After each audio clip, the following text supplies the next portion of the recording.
Headline edition, July 8, 1947. The Army Air Forces has announced that a flying disc has been found and is now in the possession of the Army. Army officers say the missile found...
And welcome to another edition of the Shadowland Radio Show. We are live from the city of Atlanta in the studios of Blackwater Media. I'm your host, Dr. William Lester. And you are in for a fantastic show, not just informative, not just entertaining, but just interesting, thought-provoking, and one of the fascinating events in history, I think, that we're going to get into. But before we do get into it and bring on our guest, I want to, as always, start the show off by thanking those many people who have recently come on board and heard the show on YouTube and decided to subscribe to our YouTube channel. Those numbers are growing by leaps and bounds, and I'm very appreciative of that. If you want to listen to the show on YouTube, because it's available on several platforms, just go to YouTube and just type in Shadowland Radio in the search engine and we'll come up. And we have numerous episodes archived there. I believe that we're up to 24 episodes that are currently archived there. It's also available to listen to on Google+. Also listenable on Facebook. If you go to our Facebook page, again, go to the search engine on Facebook. You Facebookers know how to do it. Just type in Shadowland Radio. Takes you right to the page. You can scroll down as far as you want to go, listen to the episodes you want to listen to, read about the guests, preview upcoming guests, listen there. Also, we actually have a home website exclusively for the show. It's shadowlandradioshow.com, and it's the same thing. It's if you go there and you click on the episodes tab, you'll get a page where everything is archived, and you just go down, preview each show, listen to the show. Now, one thing I've been told people are doing, which is really cool with me, is that the YouTube listeners are downloading it as an MP3.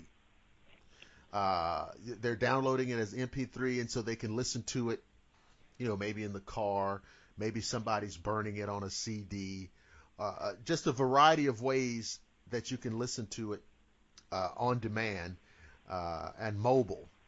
Now, one more thing.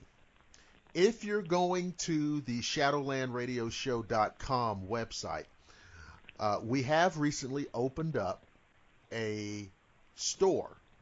It's nothing fancy. It's nothing even big, I promise you. But if you go in there, we've got the official Shadowland Radio Show Creature T-shirt. And what it is basically the show logo. And on there are the creatures. There's a Bigfoot. There is a El Chupacabra. There's a gray alien. there's a vampire, and a werewolf. So it's all there on a crazy, kooky creature t-shirt. And also the official Shadowland Radio Show coffee mug, which has the show logo and the gray alien. So just check those out. It's all there, shadowlandradioshow.com. Now, let's get down to business. We're going to take you back to 1952. And we're going to talk about a very unusual event that happened. And we're not talking about Roswell. That's 1947. We're not talking about Betty and Barney Hill. That's in the 60s. We're not talking about Travis Walton. That's in the 70s. We're going back to 1952, and we're going to talk about an extraordinary event that some of you might not have heard of. And one of the interesting things about it, this particular story is sometimes referred to as the Flatwoods Monster Event or the Braxton County Monster. Now, when you hear that term, we all tend to key in on the word monster. And it makes you think it's some kind of cryptozoology thing.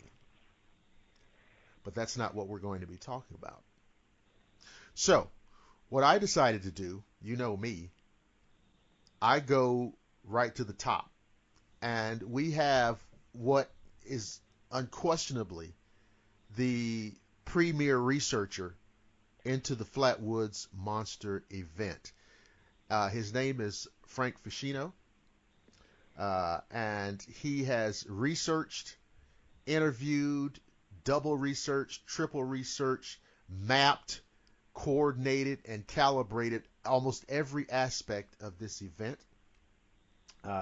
He has written a number of books, including the Braxton County Monster, which is in a new updated edition. And he's going to tell you about that, and he's also going to tell you about some of his other work. So, Mr. Frank Feschino, welcome to Shadowland Radio Show. Glad to be on board, Dr. Lester.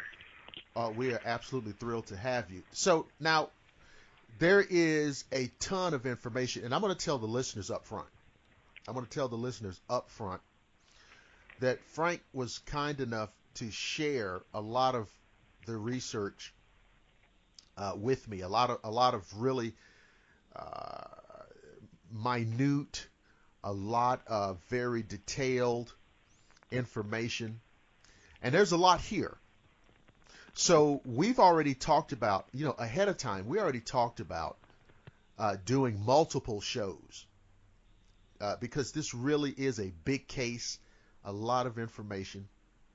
So this is not the first, or this will not be the last show in which you will hear Frank Feschino talking about this case. But we want to get started. So before the actual event occurred,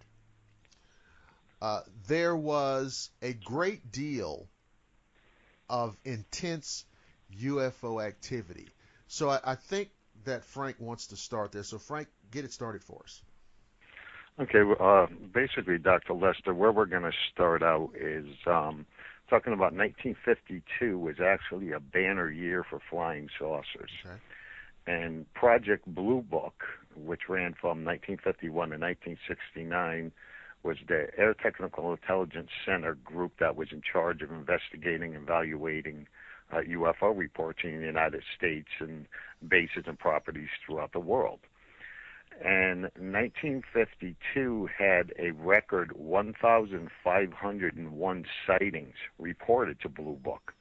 And out of those 1,501 sightings, 303 of them were actually deemed as unidentified or unknowns.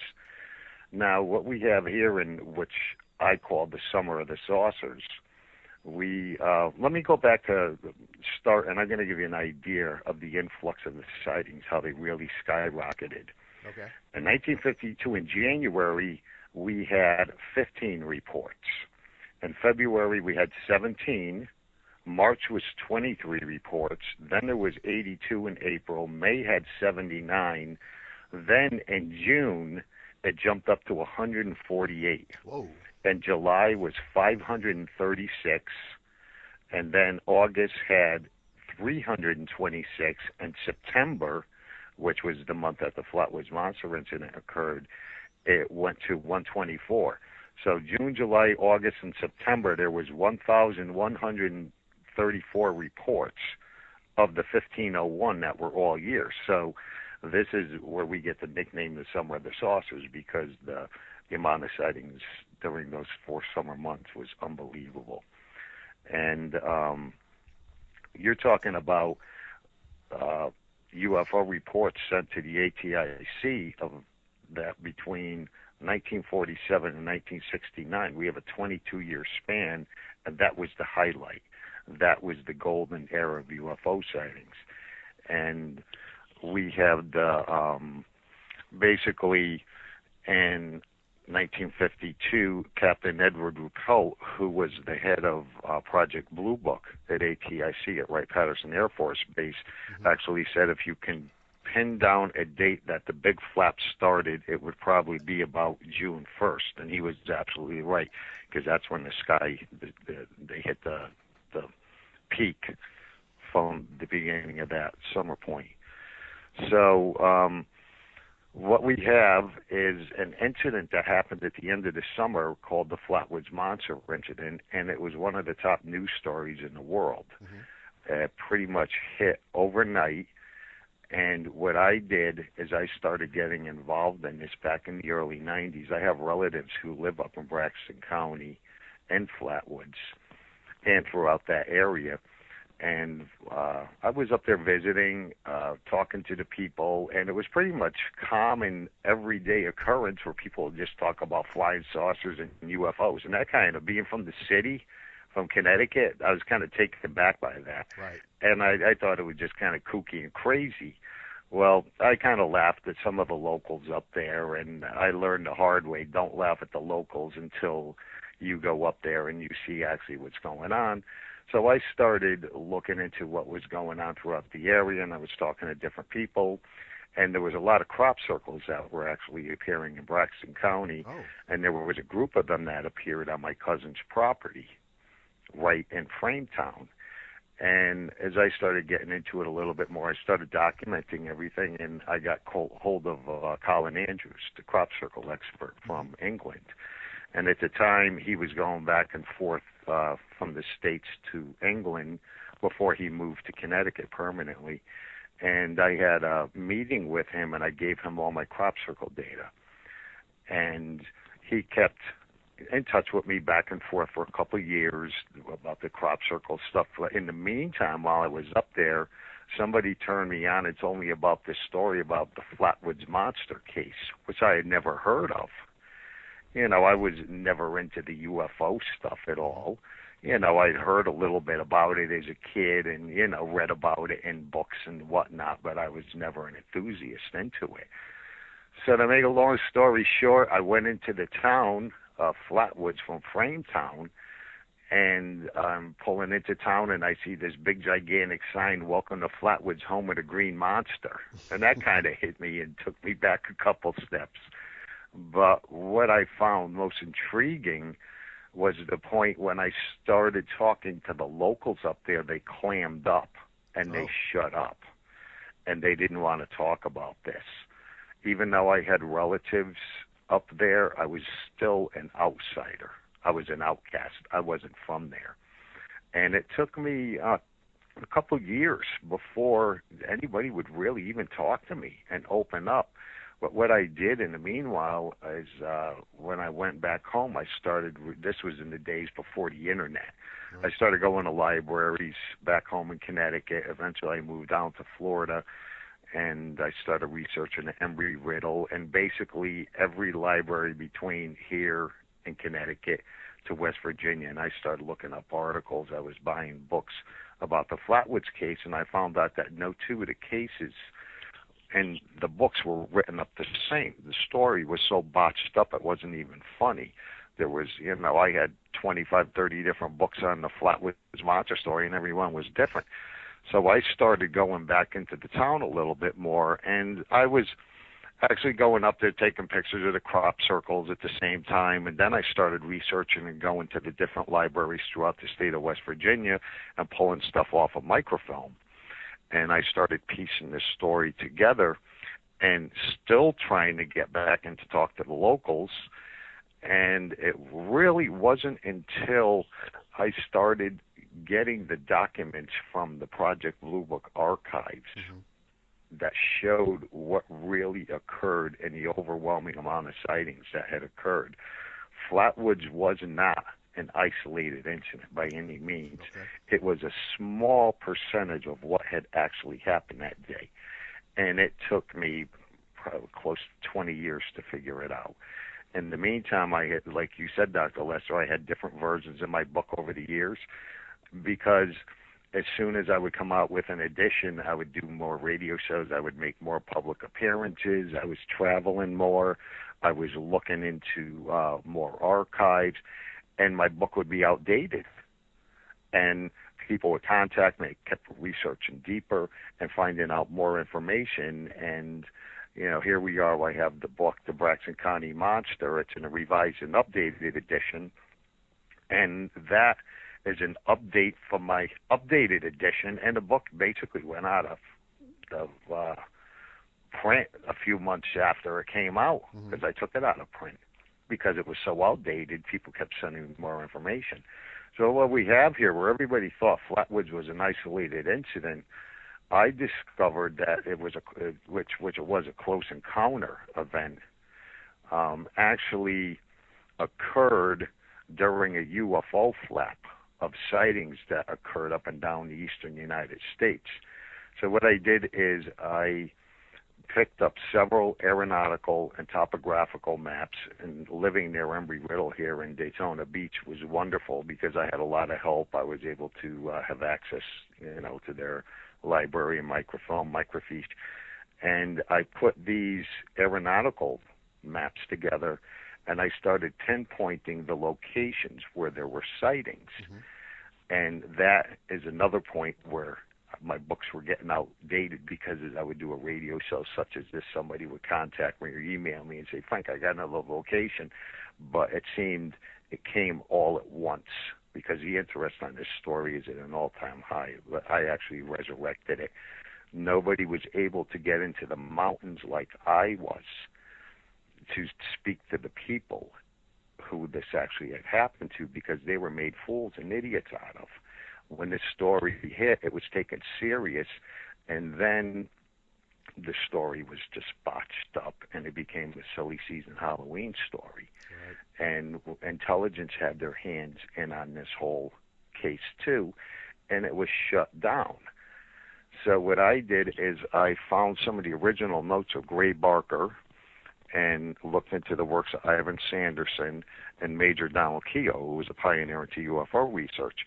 I have probably everything on planet Earth to do with this case, and I had it all laid out, and I had this big, gigantic map, which was about the size of a wall, in front of me. And as I was researching over the years, Dr. Lester, what I was doing is plotting these points all over the place, and I couldn't figure out what happened.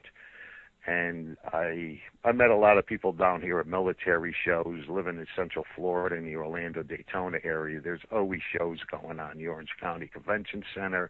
There's smaller shows. Excuse me. And what happened is I would go to these shows and I would just talk to the different military guys and veterans. And I got to be friends with a lot of them. And I worked with a couple different guys.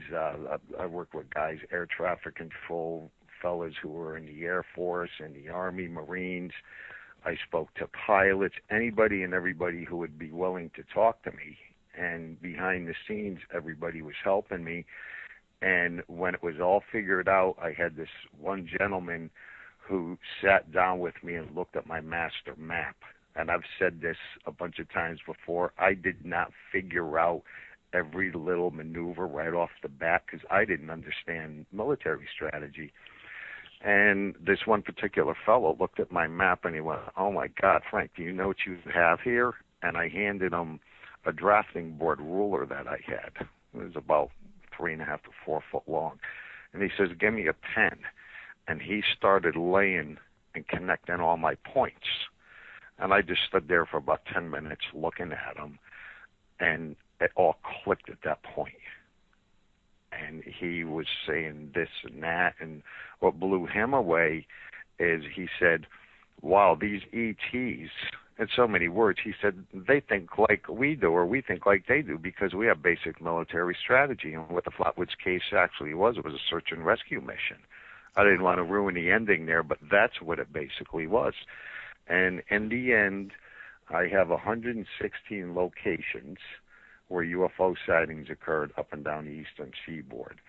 And by figuring out the times, the locations, the flight path trajectories, I was able to put all of this together with the help of this fellow, then go back into all the Project Blue Book documents that I had. And let me throw in real quick, it took about 5 years for me to figure out what was going on with that, because when they were Xeroxed out, you couldn't read them too well. So I had to actually take out handwriting analysis books and talk to experts who helped me re-ink these documents, because the general public would write in what they saw in the descriptions of each one of these cases, and they were so badly faded you could hardly read them. So it took me 5 years to re-ink and do over about 150 pages, and I had to enlarge them up to giant proportions to be able to read them.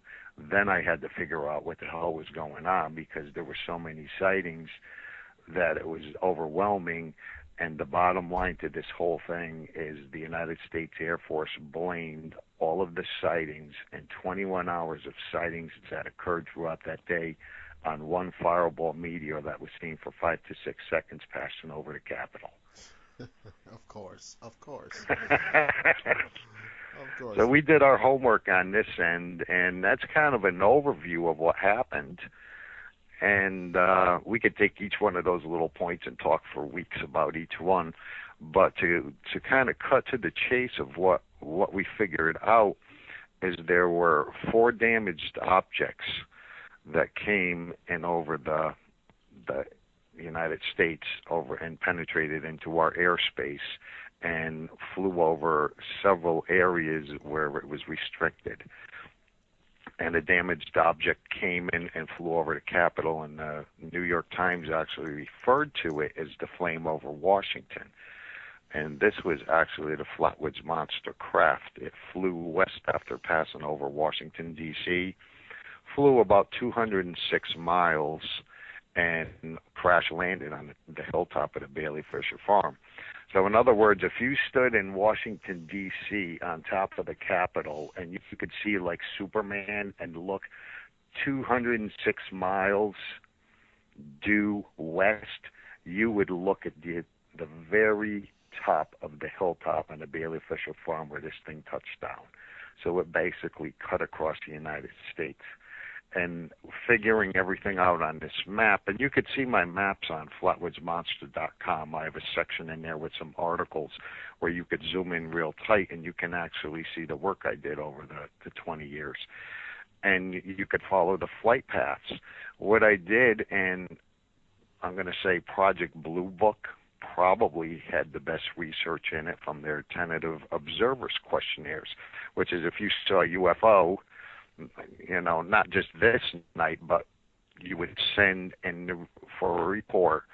They would send you this report back. You would fill it out. What direction was it flying? What shape was it? What color was it? And it was pages of descriptions. You would fill in the blanks. Then you would write up a description in the comment section. And you would send it back to the United States Air Force. They would evaluate this. Mm-hmm.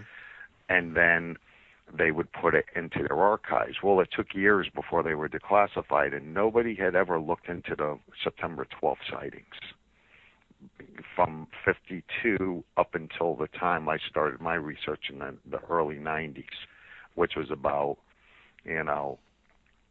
40 years. Isn't there famous film footage of some UFOs flying over the Capitol building in Washington, D.C.? Yeah, there's famous shots and still shots flying over the Capitol. Was that was part in of 1952. This? Was all that part of this? No, that was earlier in the summer. Okay. That was at the beginning of the UFO flap. Okay. And what happened is on back-to-back weekends, there was actually interception attempts. It was actually July 19th and 20th, and then a week later on the 26th and 27th, and that's where UFOs flew over D.C. and Virginia, and jets were scrambled out after them. That was the famous Washington, D.C. sightings. A little known fact a lot of people didn't look into or were unaware of, there was actually a third weekend on August 5th, 1952. So we actually had 3 weekends, and jets were also scrambled into the air out of the Washington area. So we have 3, not 2. And I wrote about that in my book called Shoot Them Down.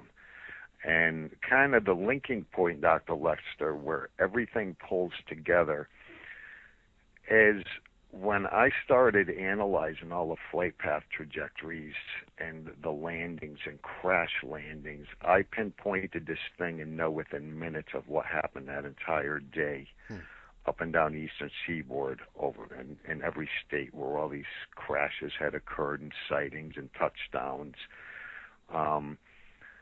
I figured out that was actually 4 damaged craft that had come in. 3 of them flew over the eastern seaboard and split up into a triad and went in different directions, and a damaged object flew up from the direction of Florida, passed over the Carolinas, and flew up into Flatwoods. Basically, Flatwoods was the hub. It was part of a search and rescue mission. And if you look at my map, and if people have read the book or you're going to read it, I explain it very in-depth and detail of what actually happened. All roads lead to Flatwoods. That was the most severely damaged craft that went down. And when it touched down, there was actually an armada that followed it west when it flew over the Capitol, and it formed a semicircle around it.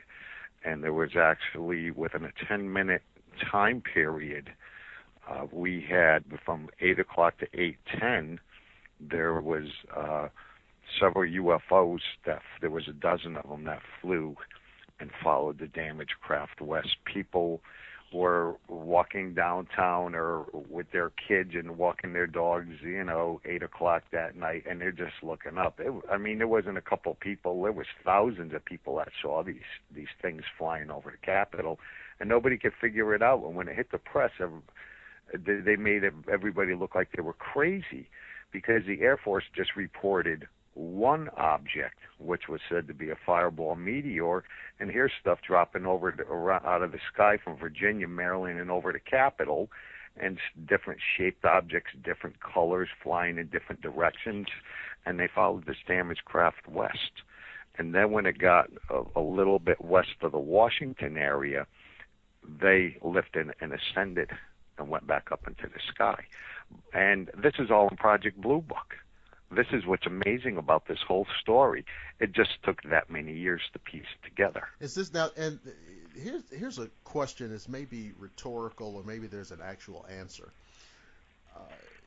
All of these things flying around, and even coming down, crashing, or what have you, and the Air Force puts out a story about a fireball.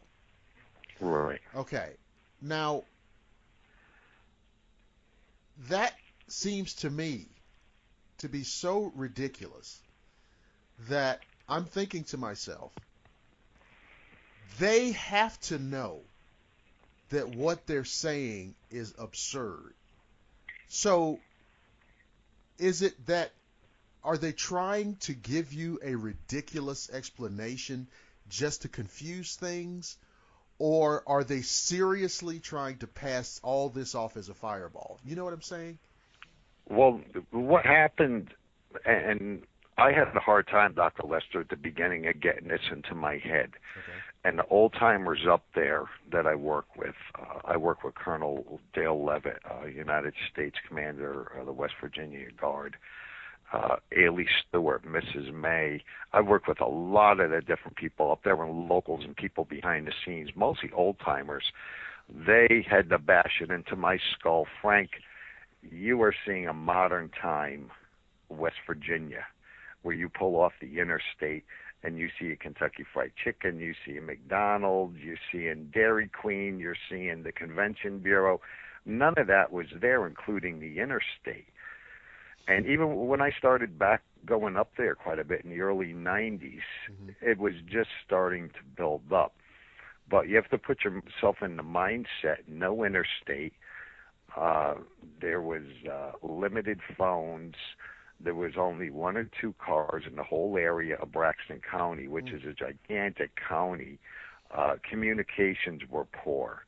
There was a sheriff that roamed the whole giant county.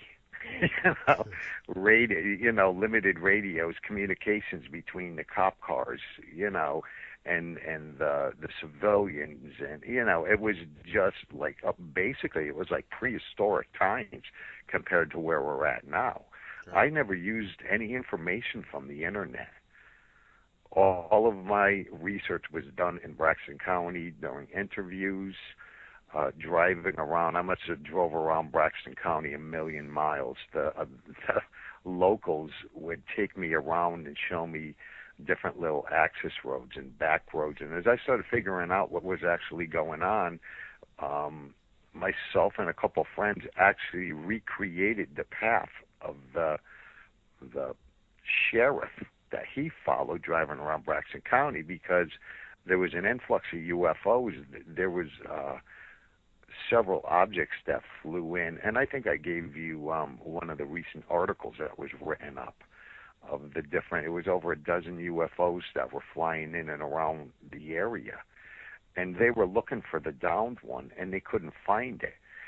So now you have Gray Barker and Sanderson, the original investigators. They're pulling their hair out trying to figure out what happened back then, but they never had the luxury and the access of looking at the Blue Book documents. And they just never followed up on it, where I took the football and I ran with it and I didn't stop. And it's when you find more pieces of the puzzle fall into place. And, it just keeps going on and on and on. But the bottom line is that the Air Force called this a typical fireball meteor, which it was definitely a cover-up, because there's over 150 pages saying otherwise. It just defies explanation that this is what they put out there, when it's like, if you take away, okay, we know these guys aren't stupid. Okay, we know that.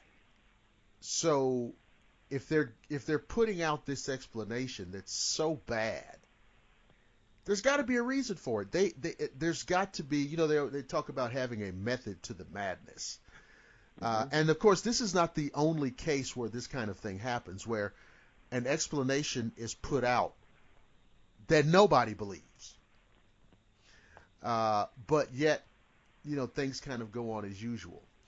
Well, it really wasn't too well known, Doctor, about this whole thing with the meteor. When you read the newspaper articles, they say it was probably a meteor, it could have been this, it could have been that.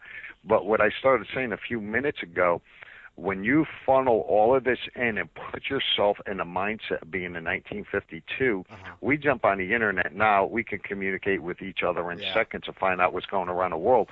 Back then, the people didn't know what was going on in the state next to them, or some little podunk town over here or there. And like I said, I had 116 different sightings. None of those people knew what was going on in every one of those little locations and corners of North Carolina, West Virginia, Maryland, Baltimore. The press articles went out, and they gave a brief little thing, there was a meteor sighting here, and there, but they didn't go into it. And what's amazing is Project Blue Book's documents only have 11 recorded sightings. I have 116 locations. So it gives you an idea of, it's not just the lack of the the sightings, but it's reporting them. These people didn't report. Half of them, nobody really even knew you could contact the Air Force and get a report probably, back. Also, too, the Air Force could obviously coordinate their information faster than... Oh, absolutely, through bases. Right. And so they put this meteor story out. And here's the thing. To the average reporter, a meteor story is exciting enough. Right? Oh, a meteor. Right. Let's stop the presses. And so I can see how that story went out. This is what these people were seeing. These folks over here saw a meteor. These folks over here probably saw it too. Maybe there was a meteor shower, and so people saw lots of different things. So I can see how that might work.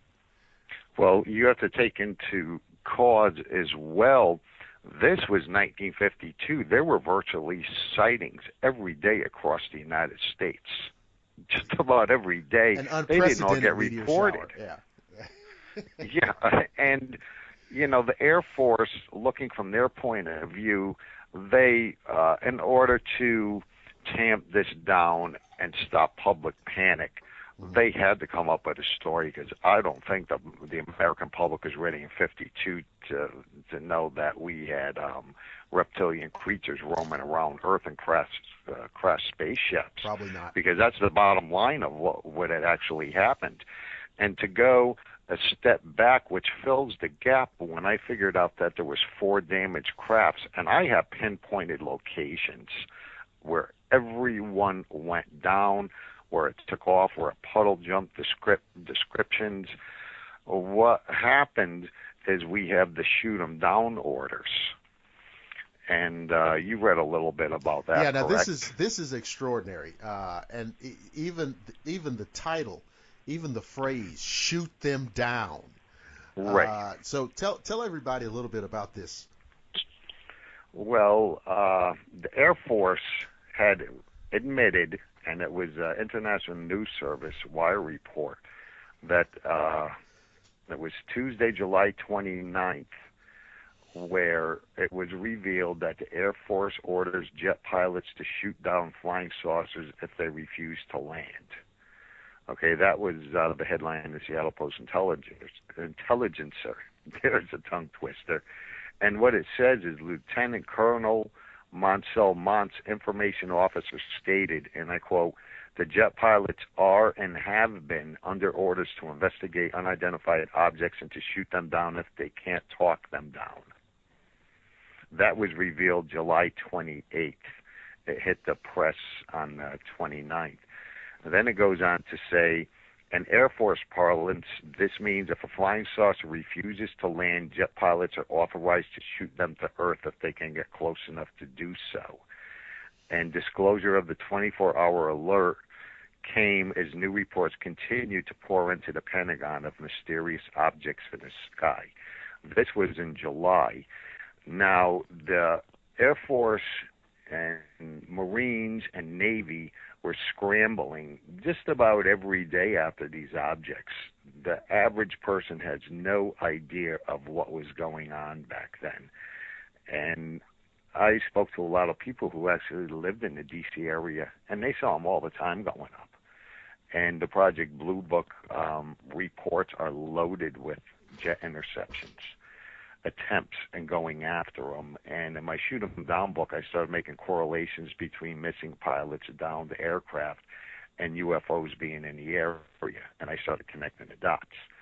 But that's a whole other issue. But if we know that they were chasing them and attempting to shoot them down, and it's kind of a joke, like these beings would happen just to speak English. We don't know what the hell they were talking. Well, I was about to say, talk them down. Yeah, there's a protocol for, making an interception. That happens all the time. If an airliner strays off path and goes into a zone where it's not supposed to be, you just don't go up and shoot it. You have to give them warnings. So what did these guys, were they trying to talk to them through their radios or? Radio communication, right. Yeah, the jet pilots, they get scrambled if something flies into the airspace where it's not supposed to be, a no-fly zone. It's called the ADIZ zone, the Air Defense Identification Zone.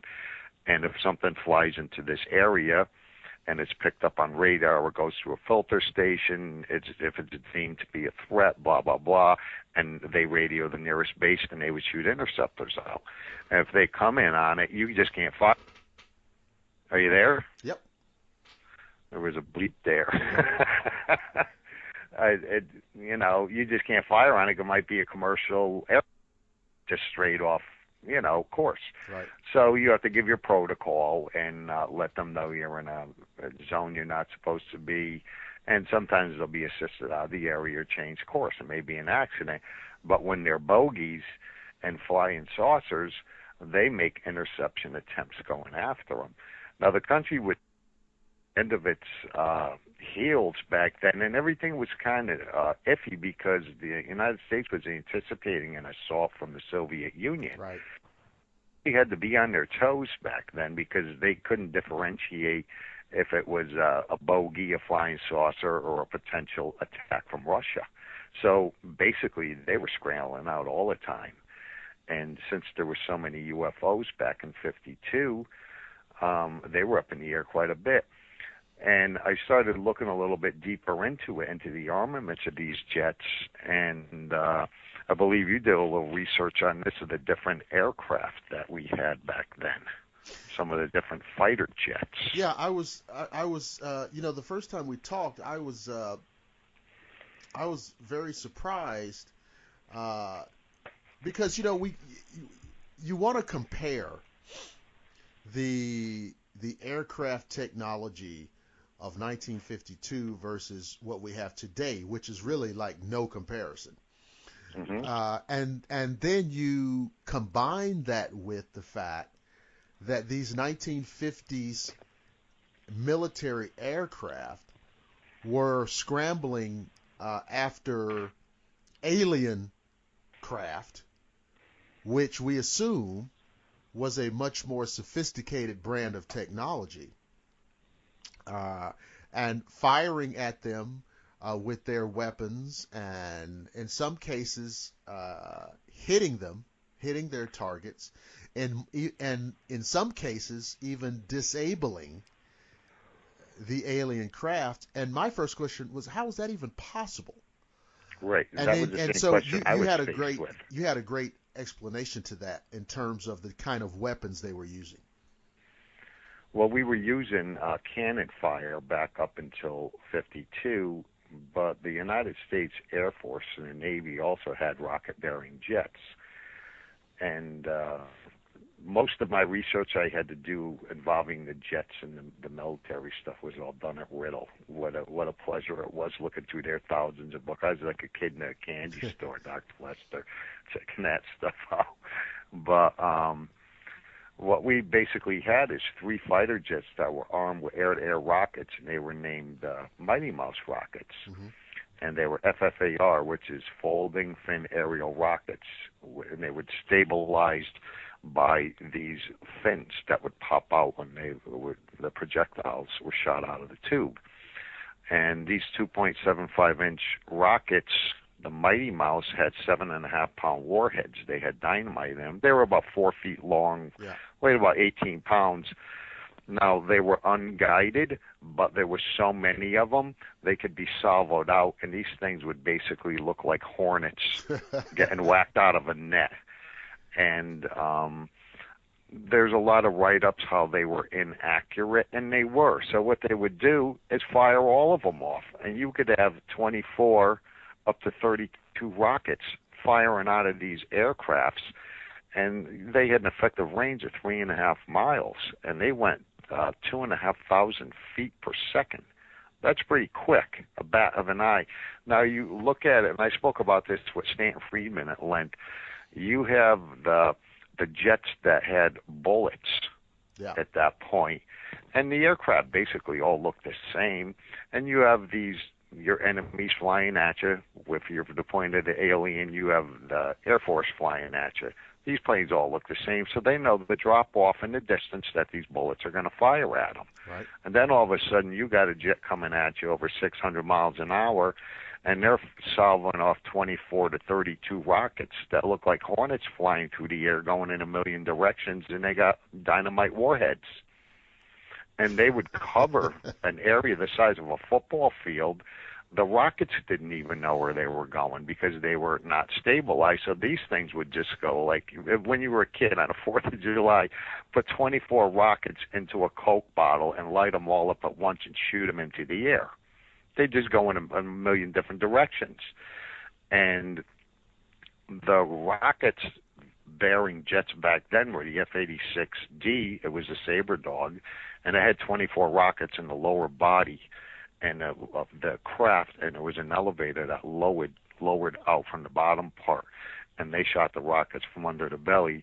We had the Air Force F-94C, and that was actually introduced by the Air Force in the first week of July, and they had 24 rockets, and they were housed in 4 groups of 6 rockets, and they were behind retractable doors that were behind the nose of the jet, and they could be salvoed off 6, 6, 6, and 6. They could do them 6, 12.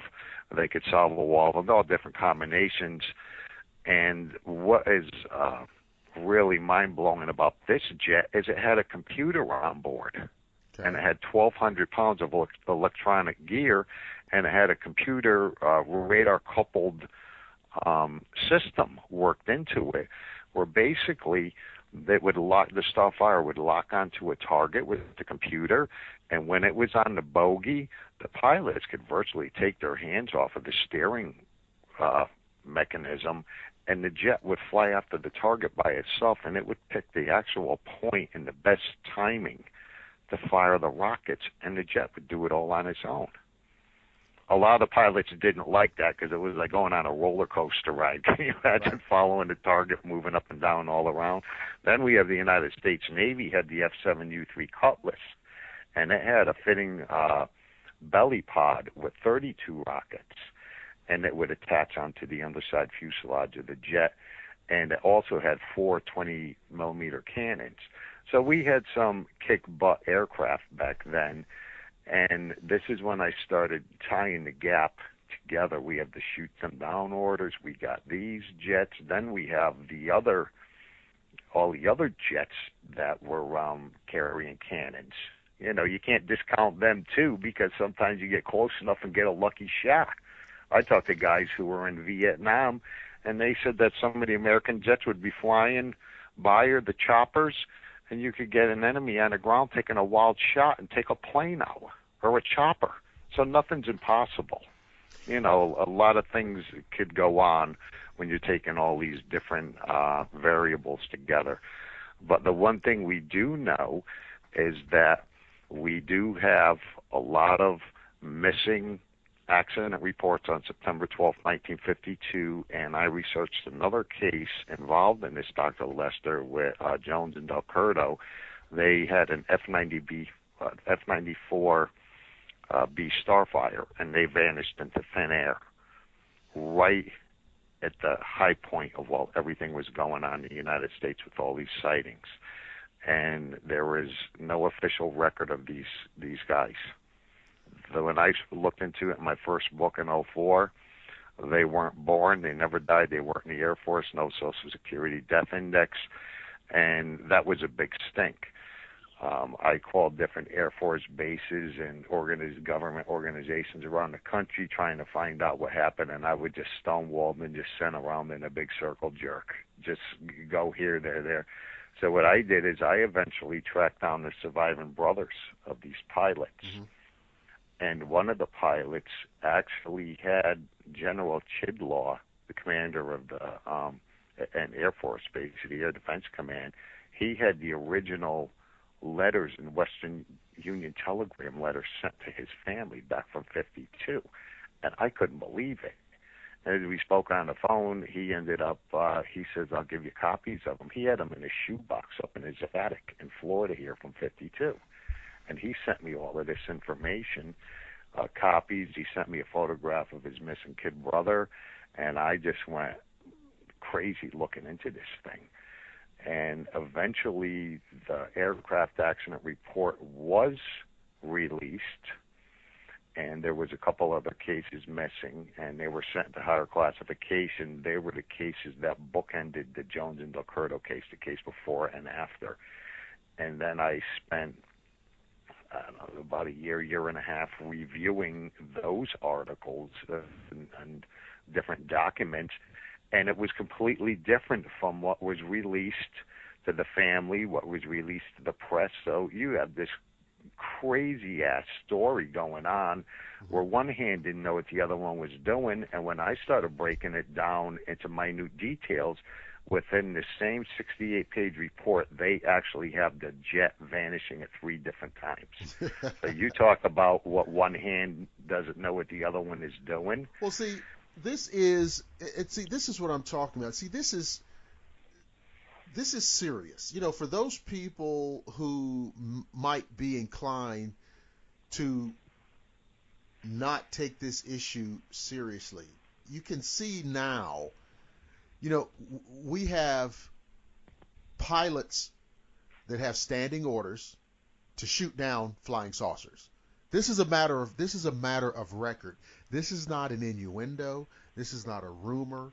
This is not a claim that can't be substantiated.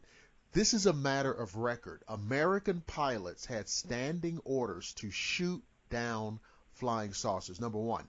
Number two,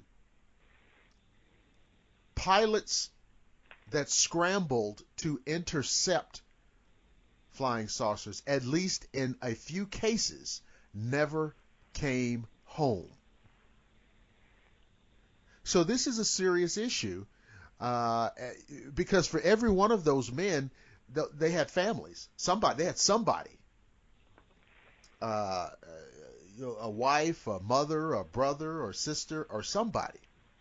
So it's a very serious thing. And in an effort to suppress the information, in an effort to cloud the issue, all of a sudden these became men that never existed, right? Absolutely. Well, after my first book came out, we found out that the documents were released. After I wrote several chapters. I actually went, the brother had given me directions and told me where to go, and I found the memorial headstone of the missing pilot who was never born in Ocala, Florida, outside of Silver Springs. And you talk about chills going up your spine. When I stood there and I looked at that headstone, it hadn't been cleaned since 1952, and it was set in. It was just forgotten about, overgrown weeds. I mean, it was a disgrace. I got choked up when I saw it. And I just said, here you are. I finally found you. They never found the body, but I found the tombstone. And at that point, there was no record of this. Then, after I'm banging on the drum about, the pilots, I do have evidence that they did live. I got all of this documentation. Then the report comes out, and it's a half-assed report, and half of it's missing. Right. And actually, I hate to say this, but it was covered up so bad, it looked like a kindergarten class covered it up. And when I spoke with Friedman about this, he basically said to me, Frank, you got to look at it from the Air Force's point. They had to cover this up real fast. And when you try to cover up something real fast from the public and you keep record of it, eventually it's going to be unearthed and you're going to find the inconsistencies. And I spent years on that Jones and Del Curto case, and I found all the inconsistencies. And in my revised and updated book, I have the up-to-minute information of what happened, and I did the same thing on the master map. I worked with a couple pilots who actually went through all the documents with me, and we laid out a timeline that was about 50 feet long with time index cards, because we ripped the reports apart and they were so convoluted, it's not like it's written out A to Z. No, it wouldn't be that easy. And we would write this information down and cut and paste, and we did it the old-fashioned way. We laid it down across the house. And what we did is reenacted the whole thing, and one pilot actually pulled up a chair, and he became the pilot, and he put another chair in back of him, and we recreated it. He said, this is what goes on, this is what you do, not the bullshit that they're writing in here. And a lot of Air Force guys were actually upset when they read the book and read the documents, including the brother. The brother was very upset because you have to put yourself in his shoes. He never had any closure. His family never had any closure. The Air Force never told him a damn thing of what had happened with his kid brother. He was being tracked on 4 radars and in voice communication with the ground, and he just bang and a heartbeat just disappeared. And they never found him, any of the wreckage, nothing. He is gone. Kind of like the end of Close Encounters when the mothership lands and you see all the pilots walking off and vanished. I think that's a little bit closer to the truth than anybody ever realized. And then we have a couple other missing cases within that same day. It's just mind-boggling. So we could probably do about 20 more radio shows, right? Yeah. Well, I was about to say, I am very surprised that there, with all of these guys that disappear, and then they have all of their information disappear. I'm very surprised that some of the families of these men have not pursued legal action against the Navy or the Air Force. Because what you said a few minutes ago is really true. If you make a big stink and people start looking around, and enough people start looking around and start digging and start asking questions, it makes it very difficult to be consistent with the cover-up. Okay, and I've had this feeling, and I want to bounce this off of you, and you tell me what you think. I've often thought to myself, if the media, and I mean the real media, I mean, the New York Times, CNN, the real meat and potatoes media, BBC, if those guys were able to dig in, like that they can, right, into this issue, it would be over in about a week. Well, if they did, I gave them a hell of a head start. But I mean, but you know what I mean. But part of the what I'm saying. Oh yeah, what I'm saying is that exactly. So, and somebody might say, well, why doesn't that happen? Well, because see, the BBCs of the world and the New York Times of the world have been conditioned to think that there's nothing to this. Right. So they never go into it. Well, back then in 1952, Dr. Lester, what had actually happened, and this was quite amazing because, like I told you, once I got on the path and I had the initial story set up in front of me on my master map, then I don't have to be told something twice. I just ran with the story, and I spent several years more pinpointing and filling in the dots. Yeah. And it's just following the trail, the birdseed trail. And then it became easier. And then I was finding more locations where stuff went down, and people were sending me stuff. It just got to be overwhelming, and you could see that on the map there.